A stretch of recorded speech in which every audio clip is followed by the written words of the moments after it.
Hello and welcome.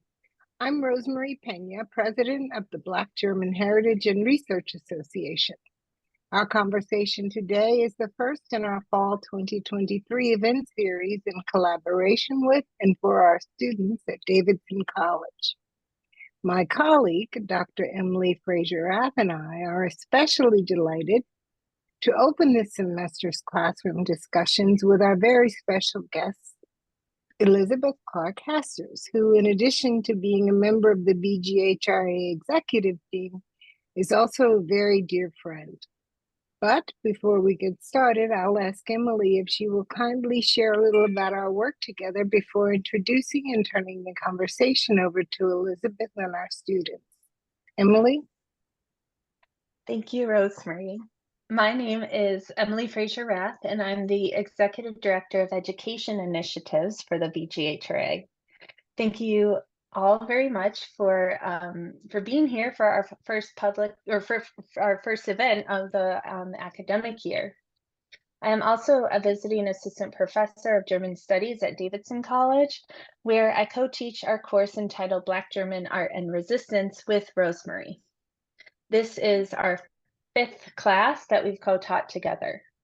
Today is October 31st, 2023, Halloween, and we, Dr. Pena, me, and most importantly, our students, are in our 10th week together in our German 231 class entitled Black German Art and Resistance, as I mentioned. The class is conceived of in 3 parts. It is first a survey course in the field of Black German and European cultural studies. Second, it is a community-based learning course as we support the BGHRA through our work and will feature our final projects on the BGHRA archive. And it is more importantly, an opportunity for students and through these recordings, our broader BGHRA and Davidson communities to speak with people whose lives and work speak to the intersection of artistic expression, resistance and activism, and identity, among many other things in modern day Europe. For today's visit, I would like to thank my colleagues in German Studies here at Davidson and the Center for Civic Engagement and Director Stacy Reimer for their support. Thank you too to Susan Archer, who is our administrative assistant, for making these visits this semester and in all our past semesters possible. So with that, I'm excited to introduce you to Elisabeth Clarke-Hasters, who is not only a member of our executive board at the BGHRA, our consultant for art and culture. She is also a dancer and an actress and a mother and 1,000 other things.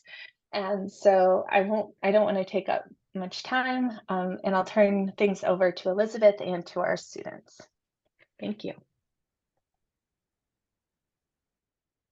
Well, thank you very much, Emily. Thank you, Rose. Thank you for students being here.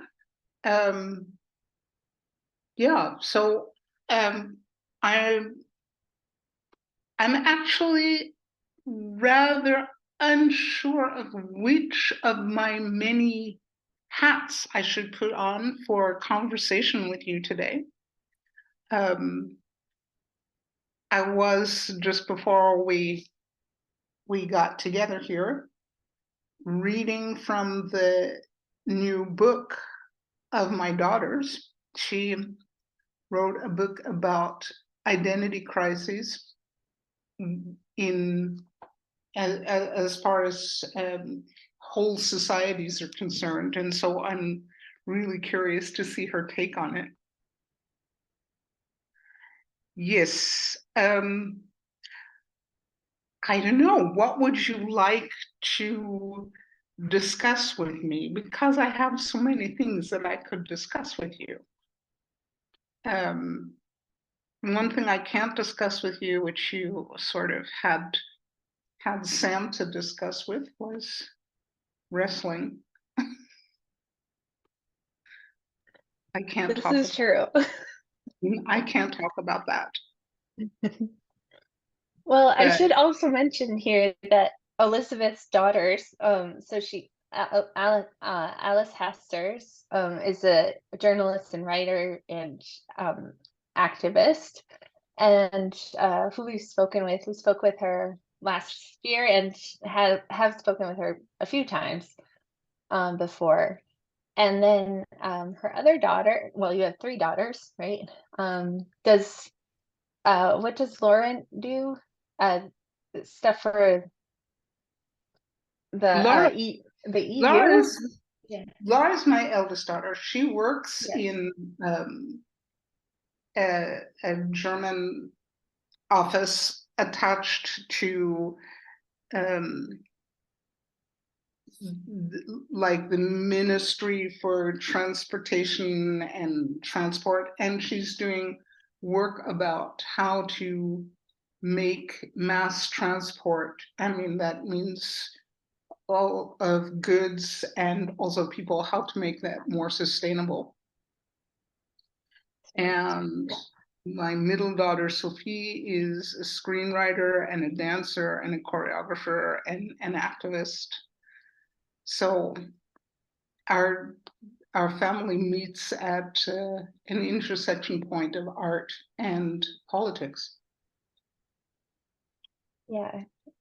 And we had a great roundtable with the whole family last conference, I think. Yeah.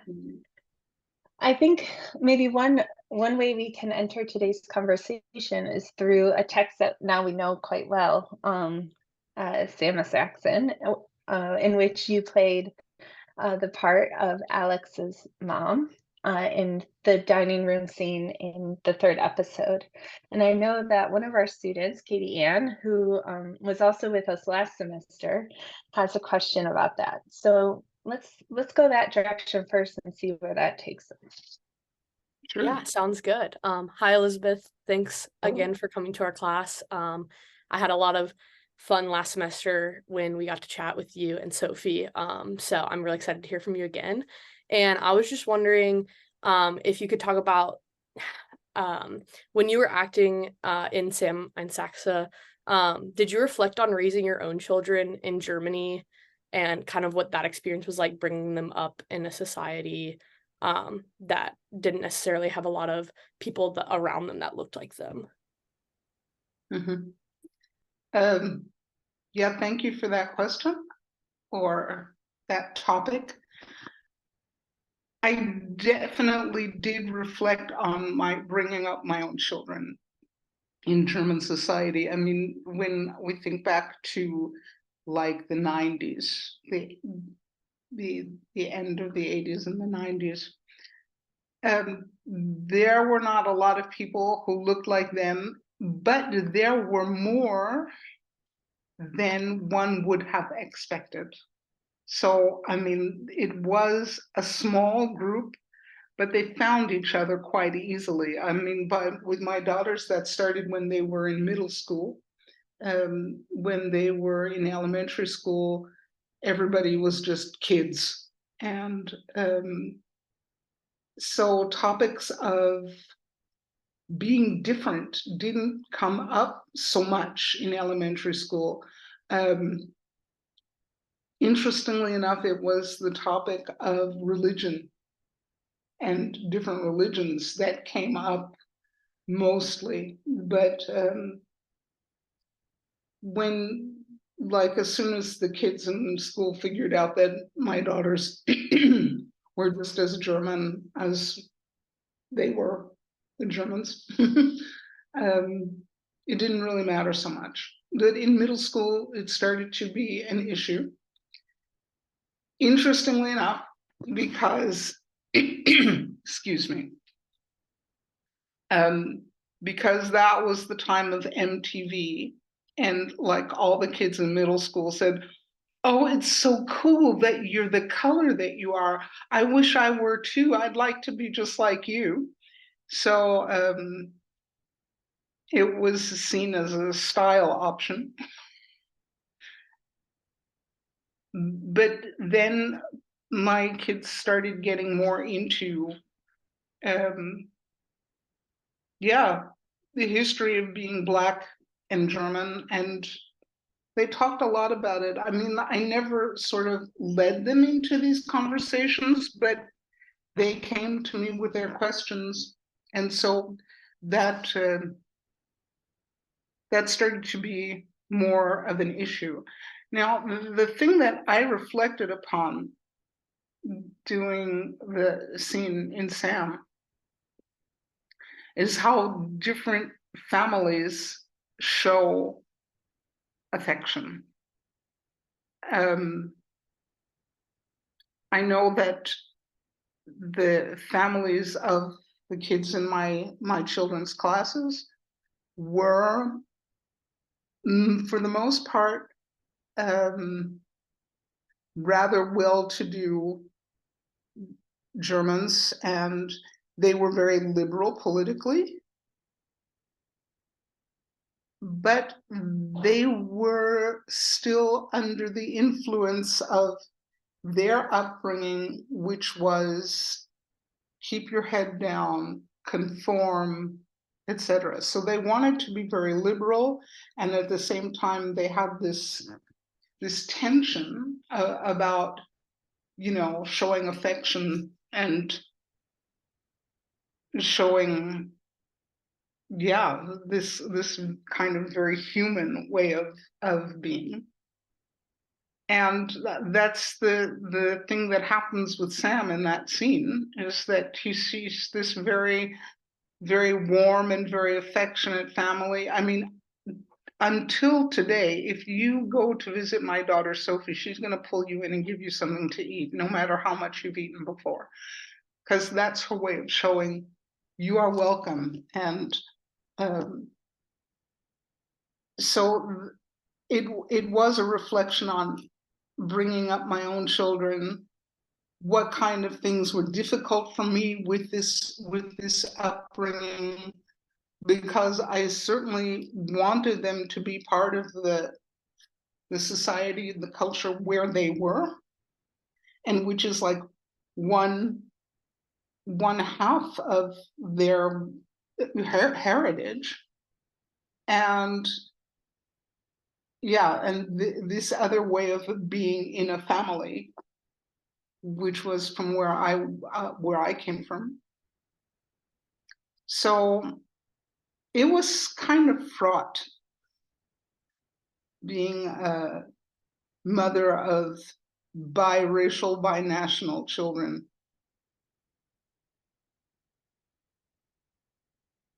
Thank you so much for sharing. I really appreciate it. Sure. And just to reiterate, so Elisabeth, you're from Pennsylvania, yeah? Philadelphia. Yes, I'm from Philadelphia. Yes, and moved to Germany to pursue a dance career early on, and stayed there to then have a family, and now you live there. That's your whole life in Germany. Can you tell us a little bit about that move and why you decided to go to Germany? When I was about, what, 8 or 9 years old, my mother, who was really interested in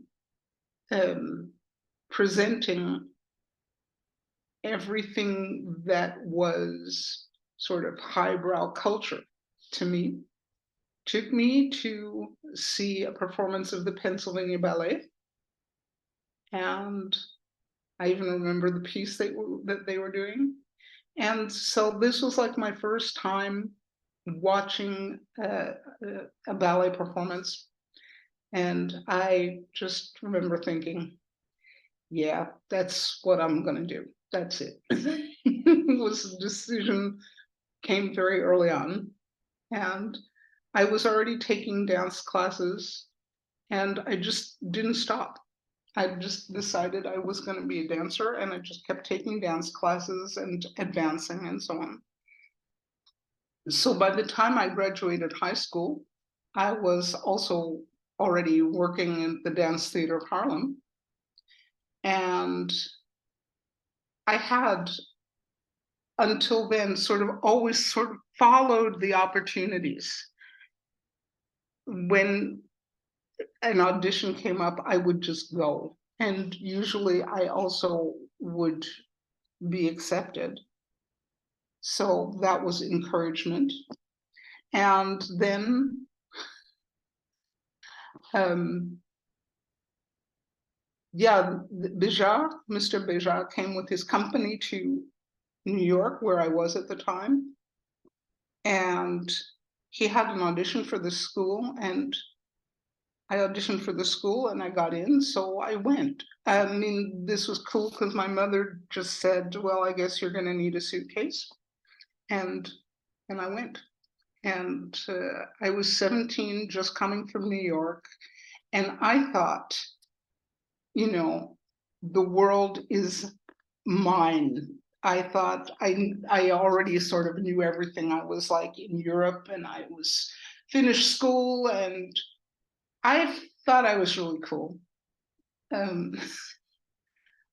So I just stayed, and one opportunity just led the way to another.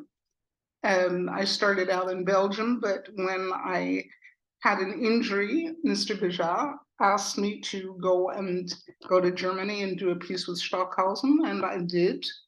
And then I sort of just stayed and just stayed. And I didn't think about being a young Black girl in Europe. As I said, I thought I had already conquered the world. So it seemed to me that it was all going to be very easy. And for a while it was. For a while it was all very easy. Then I got to the point where, people commenting on the fact that I was somehow different began to get under my skin.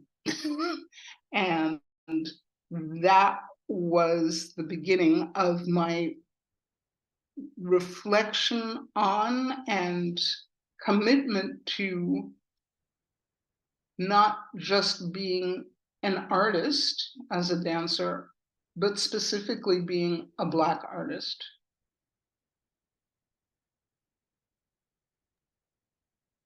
I have a question.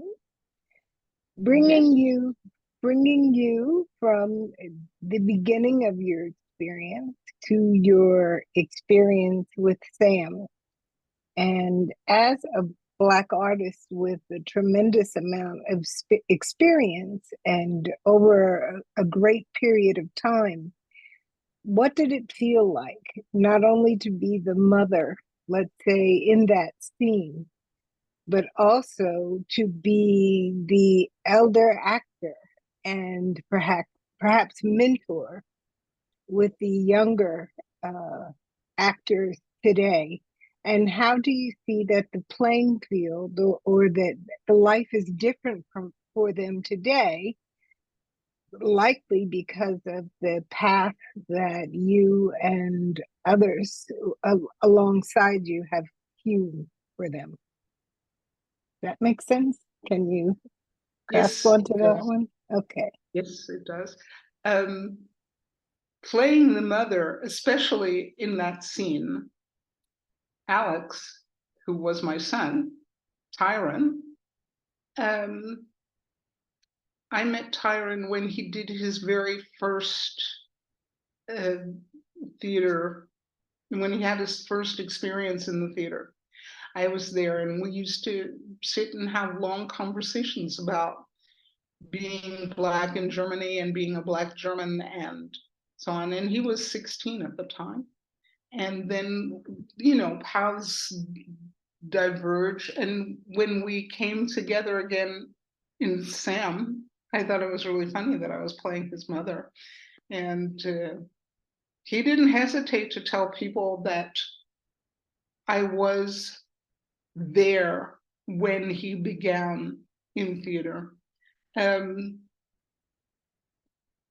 Watching the progression of other artists of color and Black artists in certain segments of the artistic world, it was like no issue. For example, in the opera, you always had Black artists and Asian artists and so on singing roles that were definitely European, but it was never an issue.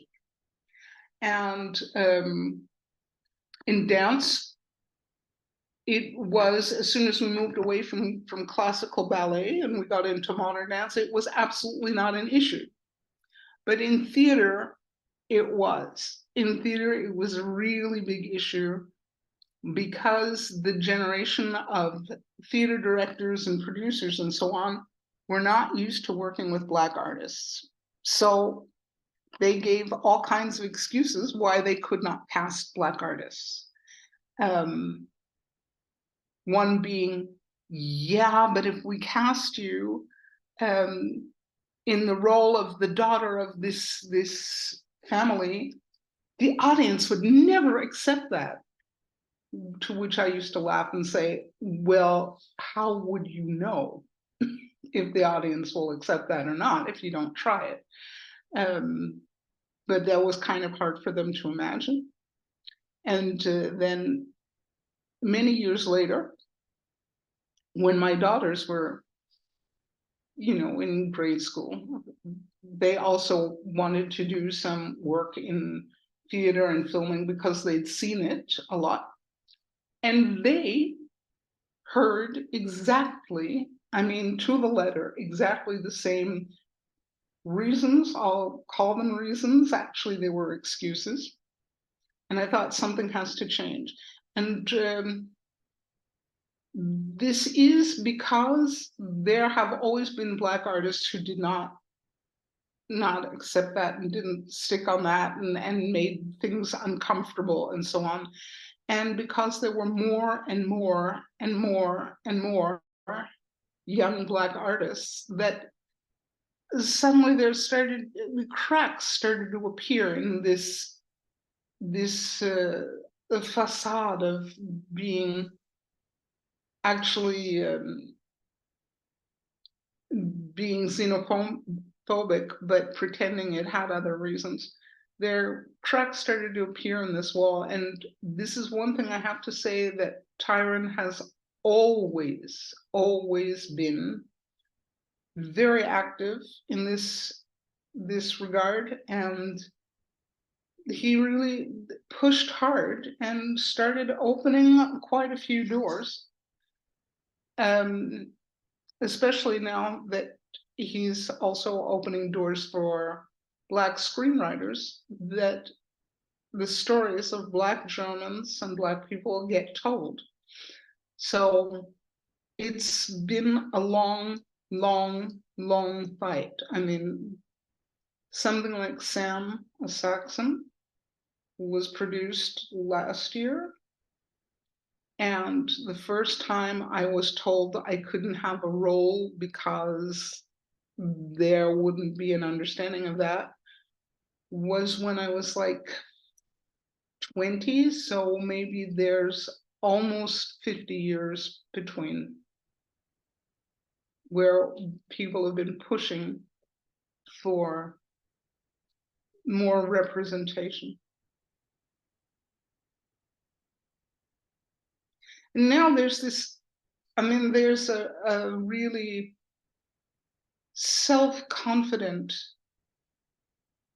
generation of young Black artists who are really taking a stand and taking over. They say, if you don't want to tell our stories, we'll tell them ourselves, which was like the most amazing thing about Sam and Saxe.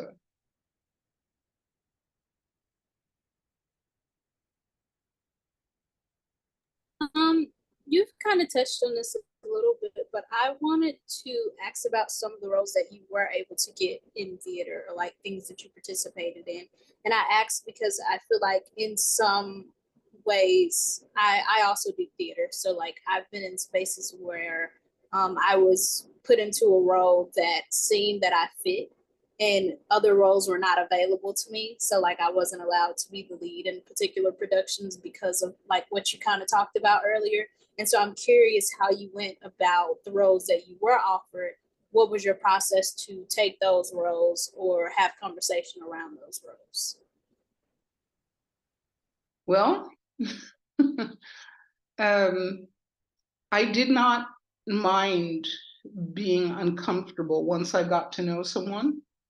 So this conversation about the audience wouldn't accept you in certain roles, I had with the theater director.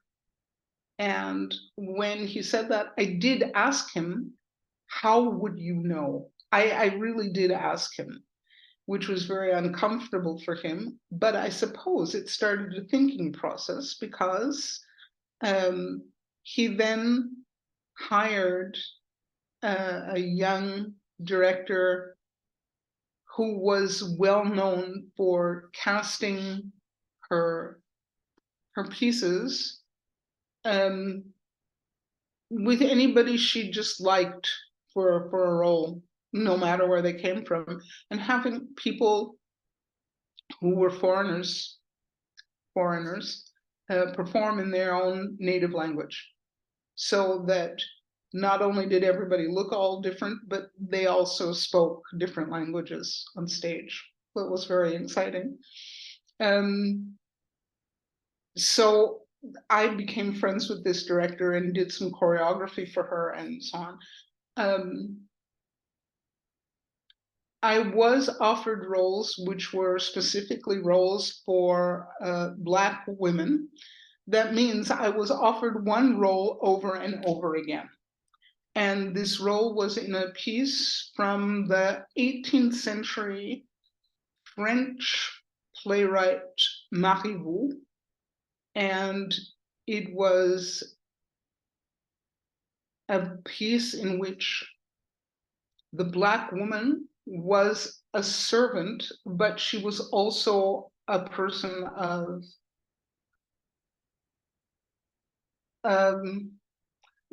authority. So it wasn't this typical servant role.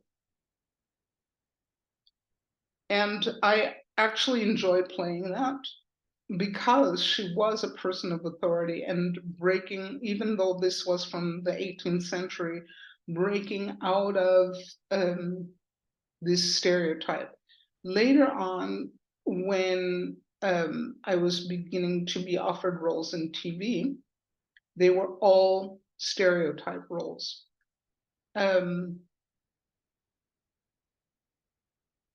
I remember taking one where I wasn't the stereotype. I got to play,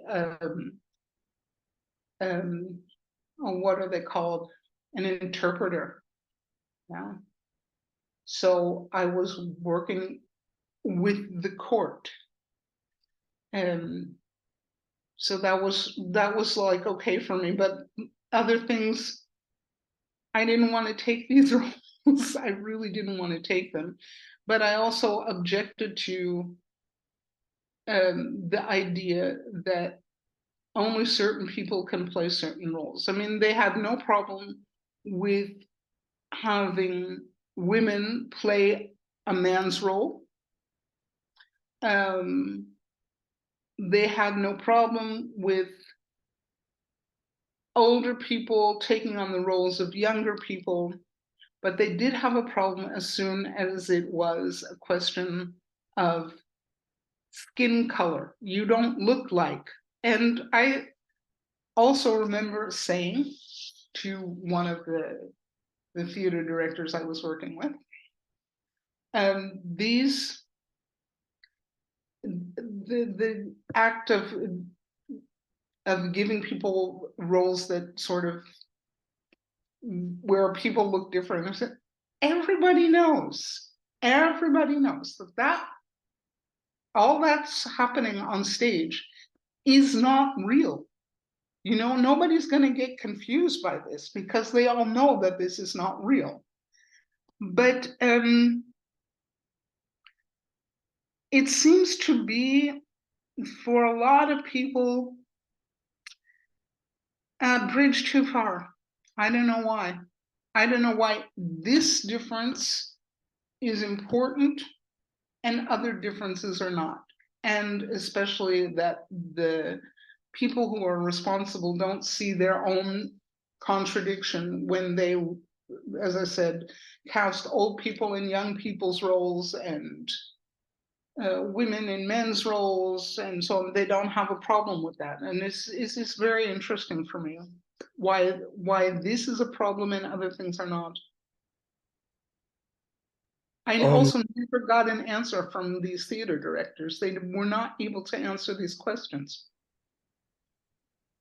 You said that there's been a change over the years. Do you think that's because of the younger generation and new directors, or societal pressure, or a list of things, or do you think there's a direct reason why there's been so much change with roles, if there has been a lot of change? There has been a lot of change. It's been especially like visible in the last 4 or 5 years. What led to this change? I think, you know, societies evolve.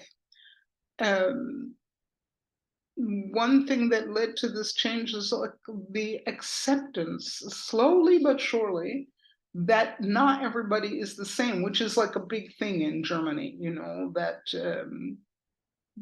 yeah, I'm a little bit influenced by reading my daughter's book, but it's about identity, and the identity in Germany was also very much a racial identity. We all know this because of the Second World War and the master race and all of that nonsense, and I guess Germany had to sort of get over that.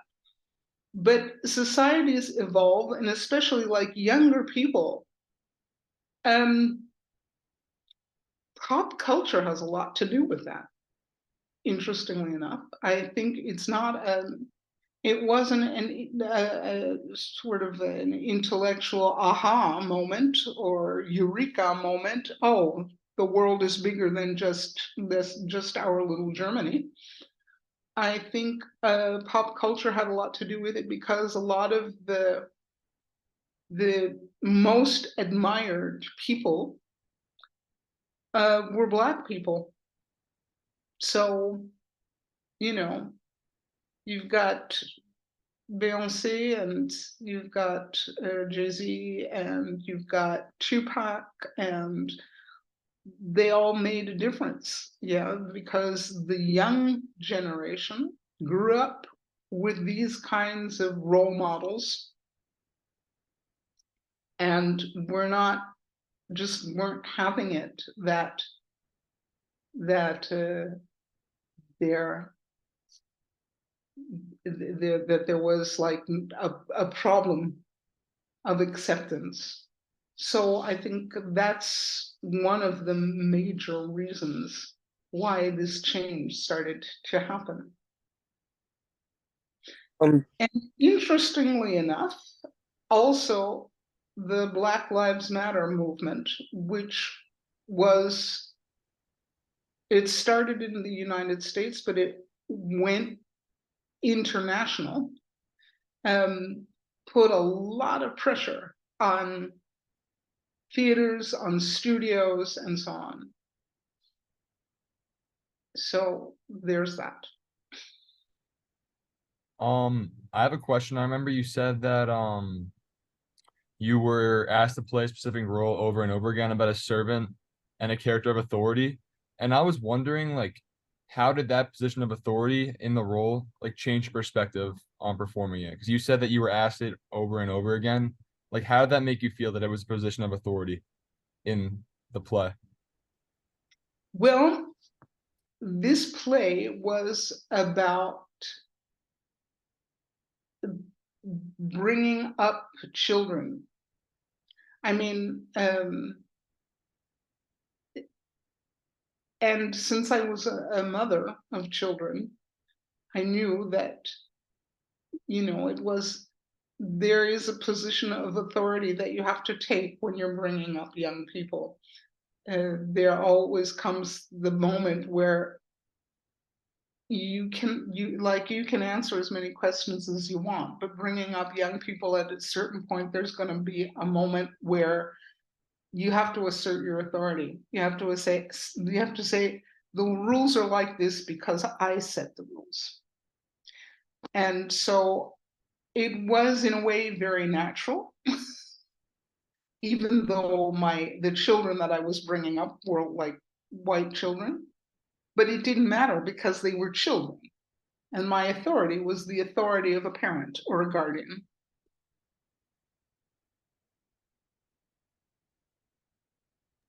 Would you say that the German film industry has followed the trends of the American film industry over the years? Like, for example, now we've seen a large increase in the like in diverse films being produced and more diverse roles. Do you say the German film and theater industry has followed after the United States? Most definitely. Most definitely. Anything that's trending in the US will be trending 5 years later in Germany. I mean, there's a lag, but they always, and it's like they suddenly think, wow, we could actually do films like this, or we could do theater pieces like this.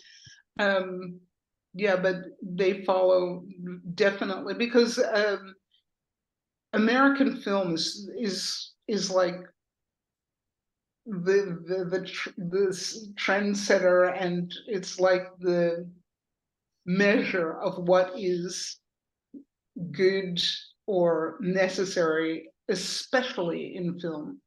So, like 5 years after things are trending in the United States, they start trending in Germany.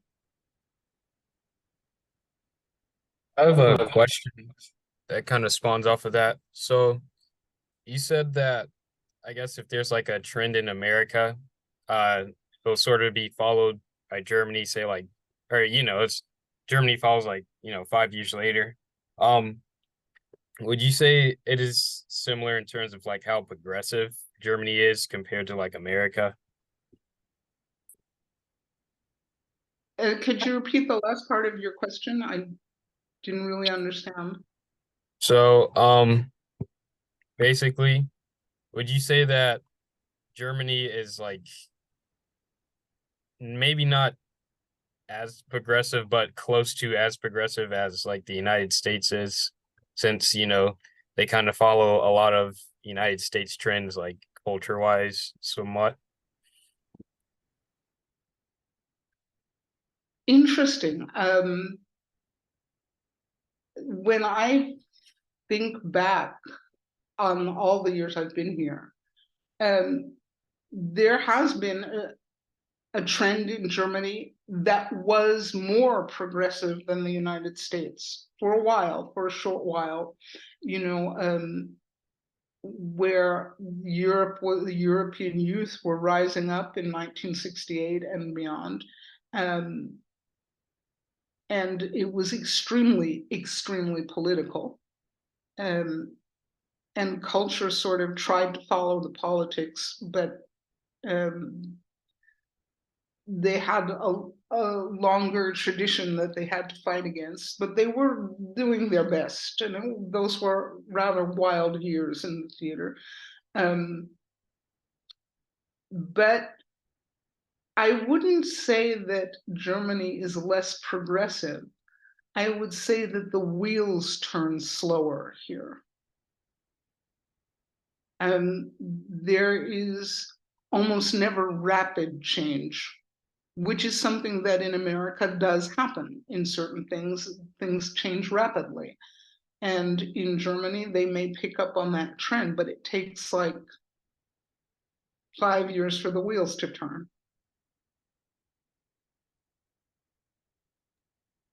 Do you think that you said that earlier on that like directors wouldn't cast black actors for certain for reasons?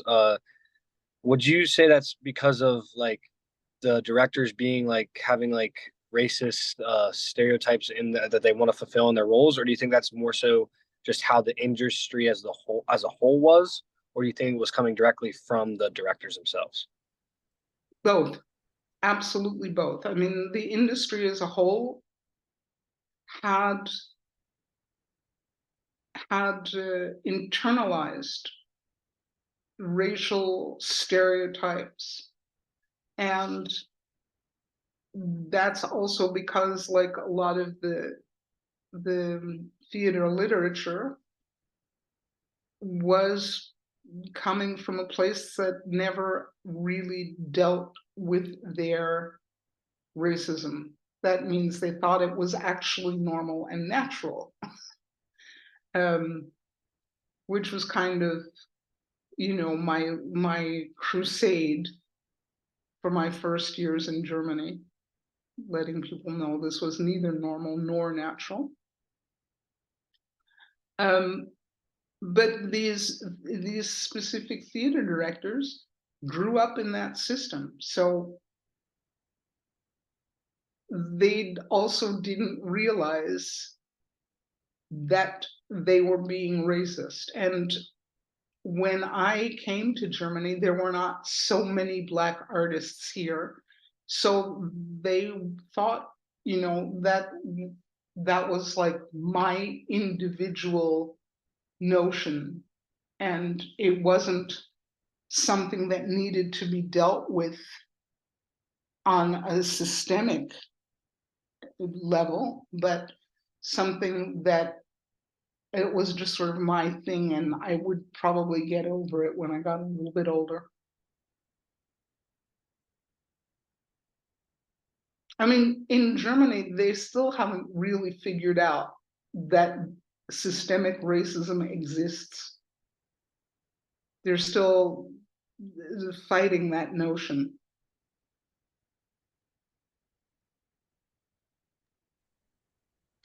I have my own theories and have read a lot about that. But why do you think that is? What's the denial about systemic racism?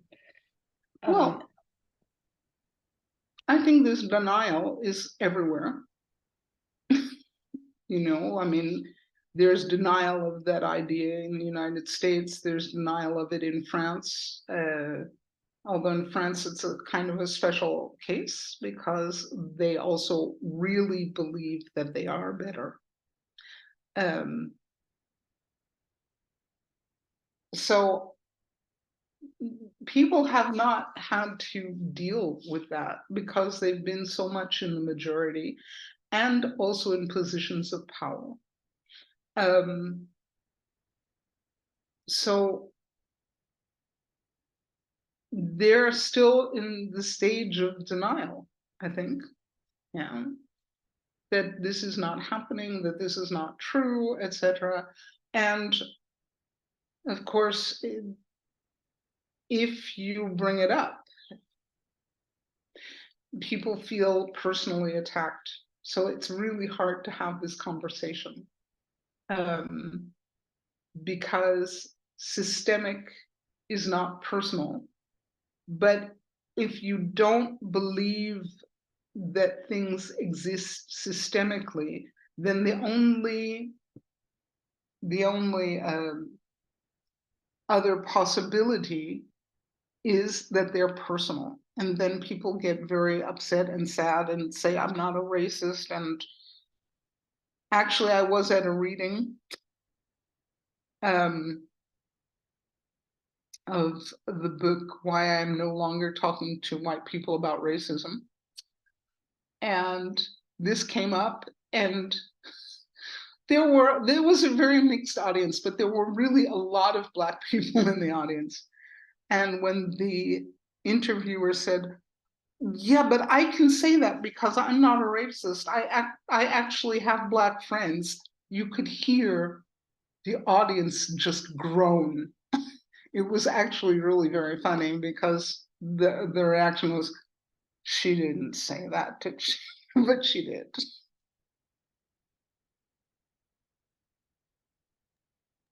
I have another question. Uh-oh. Well, we talk about art, and in the past we've spoken with you about art as resistance. And in your career as a dancer, artist, actress, choreographer, inherently, your persistence and was resistance. How does that feel at this point? Do you ever tire of being what would you say, an activist, or what would you say, the unintentional activist, because you have to be an activist to get your role? And what do you see as the possibility of that changing? And the difference between, and I've heard you in this discussion also, the difference between being on the stage as a dancer versus being an actress. Are there moments in which you can dissociate from being an activist and enjoy being the performer? Now, that was a kind of combobulated question, but I'm sure you kind of get my gist. Yeah, there's a lot to unpack in there. Yeah. I'll try to do it in a very succinct manner. When I am dancing or acting, when I'm on the stage, when I'm performing, I am only a performer. I am never an activist when I'm performing. It's the minute I get off the stage or before I step onto the stage, I know that the very fact that I'm the one on the stage is going to be a challenge to certain people in the audience. They will feel challenged by this, even when those are roles that are specifically written for Black people or people of color. It's a challenge for especially a lot of German, what they call Bildungsbürger, people who have an education and are proud of it, a liberal arts education and are very proud of it. It's a challenge for any of them to see someone who does not look like them doing something that they can't do.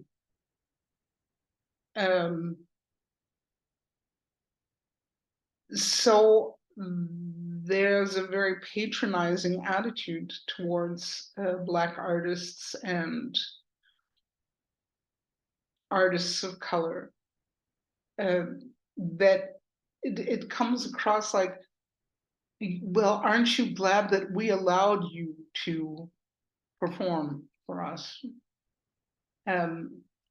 So like, I constantly have to shoot that one down. And one of the challenges, one of the ways to challenge these people who have a problem with Black excellence. Often I had been told by other people, well, you only got this part, especially in dance, you only got that part because you're Black. And having to say, no, that's not true. I got this part because I'm good at what I do. And it took a long time for me to be able to say that, because I also grew up in a system where, yeah, there were certain racial hierarchies, and I almost felt apologetic for being like really good at what I did, until I decided that that was nonsense. And I would just be proud of what I did and be proud of the fact that I was good at it. This is, am I ever going to stop being an activist? I think not, because, okay, let's say we get to a point where there's more openness for Black artists. But then you look to your side and then it's another marginalized group who's not getting the chances that they need to get. yeah, well, I've been through this, so of course I have to be an activist. I have to stand on their side. No possibility not to do that. And until there is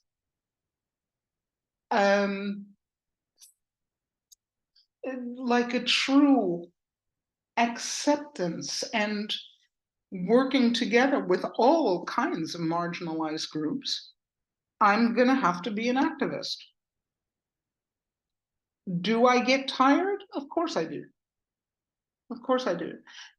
But right now I am in the midst of working on a project which is being funded by the My Aim Foundation.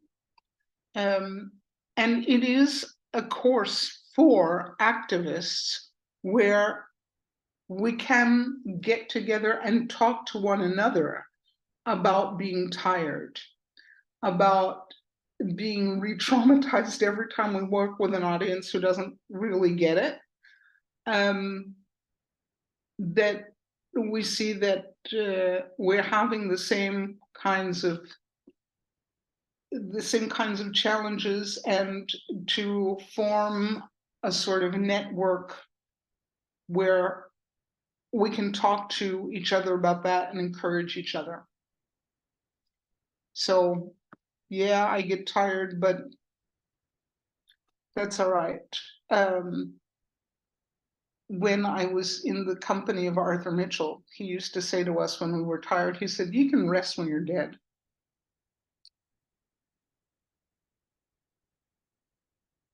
So that's, does that answer your question? I think we had Mav and then Ennis, who wanted to also ask questions. That was legitimately, I think, kind of the question that I had, exactly what Dr. Pena asked. I'm curious about I don't want to necessarily call it a burden, but the weight of like having to be in spaces where at times you might have to educate people or explain yourself and like your identity and your artistic formats, like how that feels. Because I know a lot of times it's easy to get caught up in doing the work that you do, and you do it so well, but people have a particular form of judgment and predisposed biases when you're really good at what you do. And so you kind of already touched on that, but like for me personally, I would call it a crossroads in my life where it's really important for me to hear like artistic individuals like yourself explain those things. Yeah, well, I think, you're going to get tired because you're going to hear all of these things over and over again. So what you need is a support group, even if your support group consists of 2 other people. Yeah, you don't need a lot, but you need people who are going to understand when you're in a mode of having to complain about this, having to get it off your chest, etc. You need those people. It doesn't have to be a big group, it can be small. But like, it needs to be people who know you're going to complain for 10 minutes, and maybe you're going to cry, and maybe you're going to throw things around and so on for a little bit. And after that, you'll be okay, and you're going to go back and do what you've been doing. This is the kind of support you need. So find yourself 2 or 3 people who will understand that and who will let you do that and who will do that for you and let you do that for them. That's what that's really important. It's important for mental health. My eldest daughter said when she was actually too young to be saying things like this, she said, complaining is mental hygiene. So if you don't complain all the time, but you need to get stuff off your chest and out of your system, yeah. And then you go back and fight another day.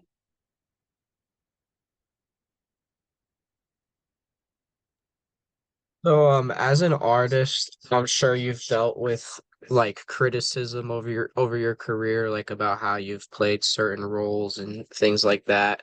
How do you deal with said criticism? Do you like take it to heart? Have you kind of just brushed it off? Like, what's your process in, I don't know, dealing with criticism, whether it be constructive or demeaning or whatever kind of criticism you come across?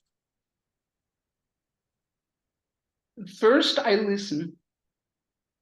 Then I think, is this true? If it's true, then I try to take the essence of what is said to me and work on it and integrate it into my art. If I decide that it's not true, I mean, it's not true for me, then I just sort of forget about it. I don't pay attention to, like when I do a theater piece or so on, I don't read my reviews. I mean, a lot of people, they are there the next day and they're reading their reviews. I don't read my reviews. Because you never know why someone is criticizing you. You don't know. So like taking it to heart, that's like trying to put on somebody else's jacket that doesn't fit you. Yeah. I just sort of look, does this make sense? Also, in what spirit was this criticism given? Was it given to be helpful? Was it given in order to initiate a dialogue, or is there an element of cruelty about it? Because when you perform, you're very vulnerable. And that doesn't matter what you perform. When you're performing something, you're very vulnerable. Also, as an athlete, you are very vulnerable. So the spirit in which the criticism is given is paramount. And if I know that somebody's actually just trying to bring me down, that says more about them than it does about me, and I don't have to listen to it.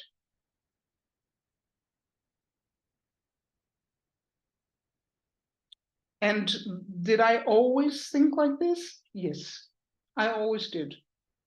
I never thought that someone criticizing me actually knew better than I did what I was doing.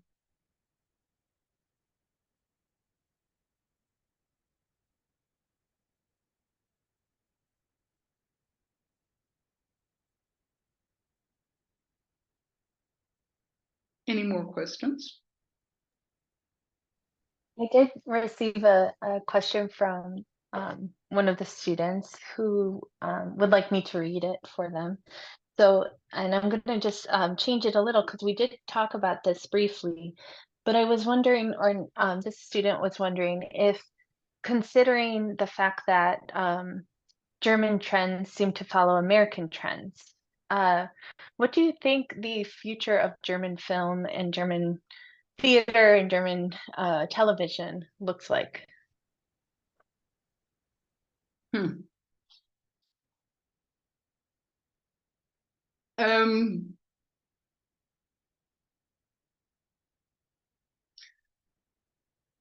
That's difficult because film is doing a different trajectory than theater.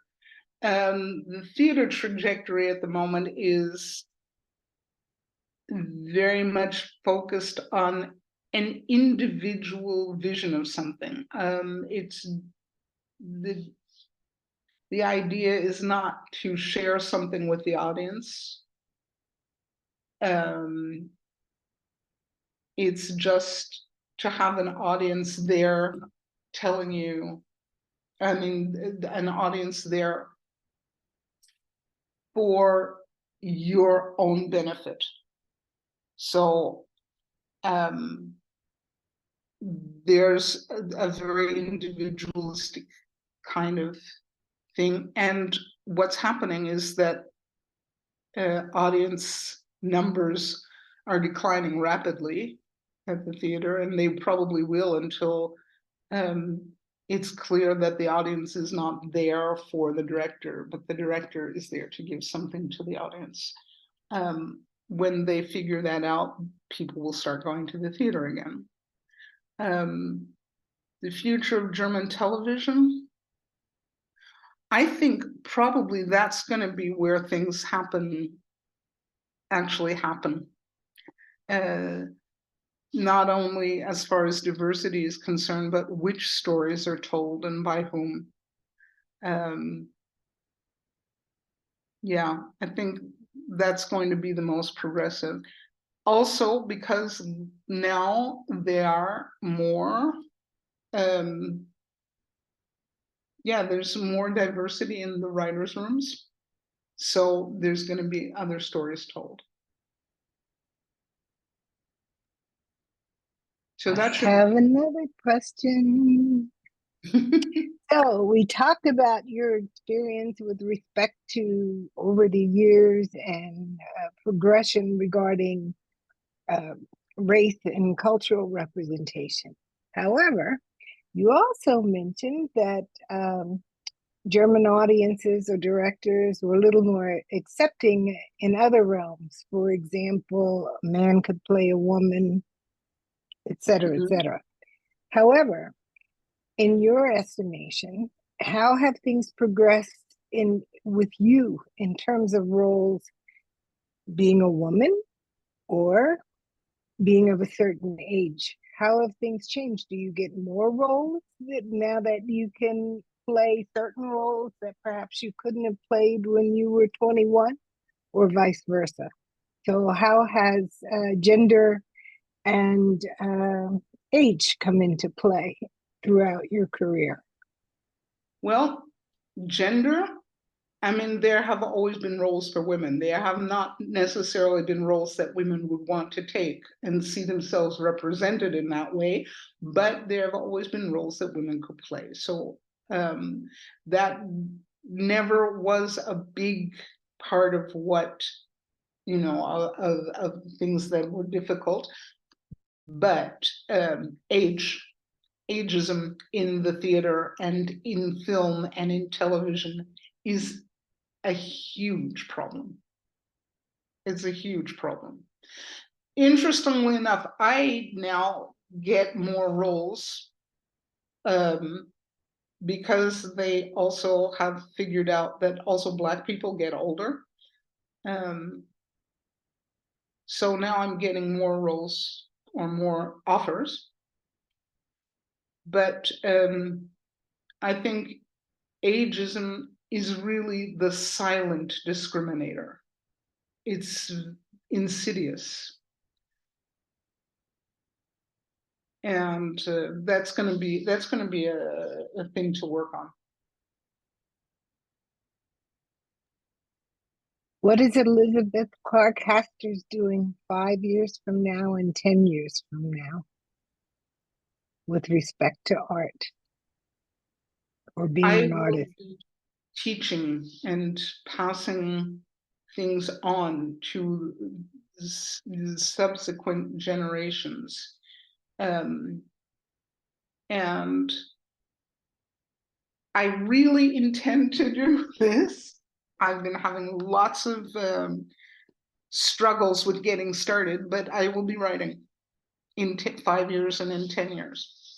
And in 10 years, I probably won't have to write so much because I'm going to get lots of residual income from what I've already written. So I see myself in 10 years teaching occasionally and otherwise having dinner parties. Hopefully I'll be there. Do we have one last question before I close? Now's your time. No? Well then, in closing, I'd like to express my profound appreciation to Elisabeth Clarke-Hasters, Dr. Emily Fraser-Rath, and importantly to Davidson College for making this and so many other conversations possible these last few years. I must also acknowledge our brilliant students, of whom we could not be prouder. Today's recording will soon be uploaded to our YouTube channel at Black Germans.